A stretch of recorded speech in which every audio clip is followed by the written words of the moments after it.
আমরা অনেকে আছি আমাদের ব্যক্তিগত জীবন আমরা কাউকে না কাউকে অনুকরণ করে থাকি, সব ক্ষেত্রে না হলেও কিছু না কিছু ক্ষেত্রে অনুকরণ করে থাকি।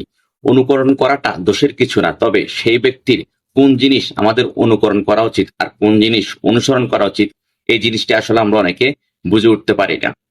অনুকরণ আর অনুসরণ এক জিনিস নয়, এই বিষয়টি বুঝতে পারলে আমাদের জীবন অনেক সহজ হয়ে যেত। অনুকরণ মানে হলো বাইরের দিকটি দেখে দেখে হুবহু সেটিকে গ্রহণ করা বা কপি করা।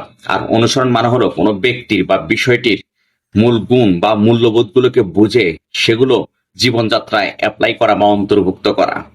অনেকে সফল মানুষদের জীবনযাত্রা থেকে তাদের বিলাসবহুল পোশাক, গাড়ি, বাড়ি বা তাদের লাইফস্টাইল অনুকরণ করে থাকেন, কিন্তু সেই ব্যক্তির পরিশ্রম, অধ্যবসায় এবং তার সঠিক সিদ্ধান্ত নেওয়ার ক্ষমতা অনুসরণ করতে ভুলে যায়। যেমন ধরুন, একজন ব্যবসায়ী অনেক বিলাসবহুল জীবন যাপন করে, কিন্তু তার এই জীবনের পিছনে অনেক পরিশ্রম, কঠোর পরিশ্রম এবং অনেক নিয়ম নীতি মেনে চলার গল্প রয়েছে, যেগুলো তার প্রকৃত সফলতার ভিত্তি।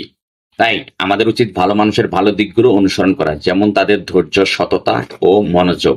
সেই সাথে সাফল্যের পথে এগিয়ে যাওয়ার জন্য যে অধ্যবসায় ও নিয়মিত কাজ প্রয়োজন সেগুলোকেও মেনে চলা।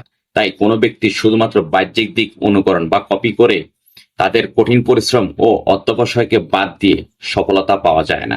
Thank you for watching.